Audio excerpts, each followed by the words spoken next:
এই মুহূর্তে ঢাকেশ্বরী জাতীয় মন্দিরে আছেন উম্মে হানি, সরাসরি যাচ্ছি তার কাছে। হানি, নানা আনুষ্ঠানিকতার মধ্যে দিয়ে সূচনা হলো শারদীয় দুর্গাপূজার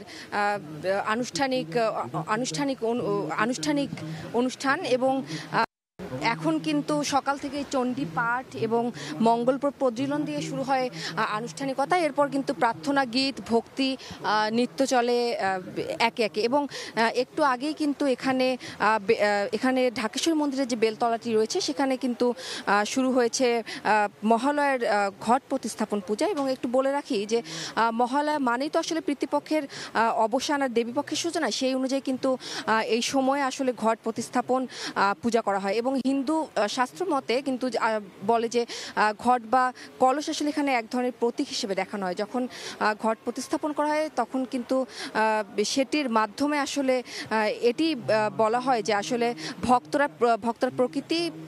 প্রকৃতি প্রাণী এবং প্রাণের শক্তিতে মূর্তরূপে স্থাপন করেন এই ঘটের ভিতর। সহজ কথায় যদি বলি যে আসলে ঘট প্রতিস্থাপন মানেই হলো দুর্গা উৎসবের পূজার্চনা শুরু হয়ে যাও, এবং এটি আসলে দেবীকে আনুষ্ঠানিকভাবে আসলে বরণ করার প্রথম ধাপ। এবং এই পূজারই কিন্তু এখন আনুষ্ঠানিকতা চলছে ঢাকেশ্বরী মন্দিরের বেলতলায়। এবং যদি এখানকার যদি ভক্তদের কথা বলি, এখানে কিন্তু শুধু যে উৎসবের বয়স, ধর্ম, সম্প্রদায়,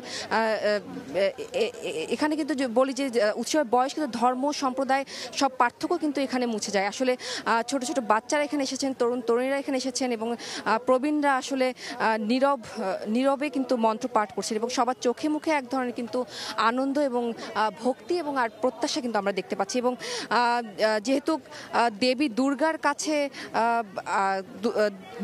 একটাই আশা থাকে সবার, যে অশুভ শক্তির বিনাশ ঘটিয়ে আসলে শুভ শক্তির জয়। যেহেতু হিন্দু সমাজে দেবী দুর্গায় ভাবা হয় সকল অশুভ শক্তিকে বিনাশকারিণী হিসেবে, এই দুর্গাপূজার মাধ্যমে আসলে দেবী দুর্গার আবির্ভাবের মধ্যে দিয়ে অশুভ শক্তির পরাজয় ঘটবে। এই ছিল আমার কাছে মহালয়ার সর্বশেষ খবর। মহালয়ার সবশেষ তথ্য জানাতে আমাদের সাথে যুক্ত হয়েছিলেন সহকর্মী উম্মে হানি।